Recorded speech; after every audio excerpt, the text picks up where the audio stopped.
बिस्मिल्लाहिर्रहमानिर्रहीम अस्सलामुअलैकुम। उम्मीद करेनी सारे मेरे बहन भाई ठीक हो सो।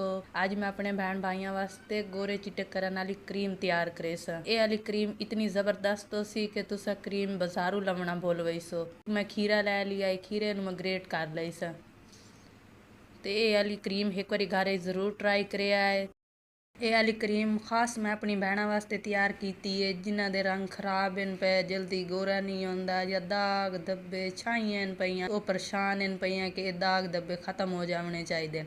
तो ये वाली क्रीम जी तुस 2 तो 3 दिन इस्तेमाल करे सो ना तो इंशाअल्लाह ना तुहाडे चेहरे ते दाग धब्बे छाइयां सब कुछ खत्म हो गई सी सिर्फ 2 तो 3 बारी लावन।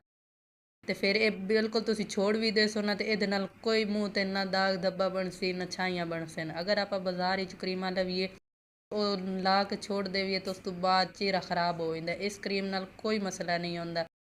ਤੁਹਾਡੇ ਚਿਹਰੇ ਤੇ ਗਰਦਨ ਤੇ ਹੱਥਾਂ ਤੇ ਪੈਰਾਂ ਤੇ ਅਗਰ ਮੈਲ ਕੁਚੈਲੇ ਪਈ ਤੁਸੀਂ ਜਿਹੜੀ ਮੈਂ ਕਰੀਮ ਤਿਆਰ ਕੀਤੀ ਹੈ ਲਾ ਕੇ ਉਹ ਤੋਂ ਨਿੰਬੂ ਨਾਲ ਮਸਾਜ ਕਰੇ ਸੋ ਨਾ ਤਾਂ ਸਾਰੀ ਮੈਲ ਕੁਚੈਲ ਲੈ ਵੇ ਸੀ।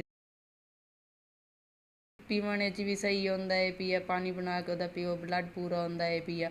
ਤੇ ਮੈਲ ਜਿਹੜੀ ਹੈ ਨਾਲ ਬੜੀ ਜ਼ਬਰਦਸਤ ਤੂੰ ਲੈ ਵੈਂਦੀ ਹੈ ਪਈ ਜਿਵੇਂ ਕਿ ਮੈਂ ਕਰੇਂਦੀ ਪਈ ਬਿਲਕੁਲ ਇਸੇ ਤਰ੍ਹਾਂ ਮਸਾਜ ਕਰੇ ਸੋ। ਤੇ मैं अपने भैन भाइयों नाल छोटी जी रिक्वेस्ट करेनी है कि मेरी वीडियो नू लाइक जरूर कर दिता करो। तुहाडा छोटा जिहा लाइक साडी जिंदगी तब्दील कर सकदा है पीया। तुस साडी वीडियो वेंदे हो सानू उम्मीद होवेंदी कि साडे भैन भाई साडी वीडियो वेख रहे हैं। अल्लाह पाक तुहानू अपनी ईमान विच रखे। अगली वीडियो च मुलाकात होसी। अल्लाह हाफिज़।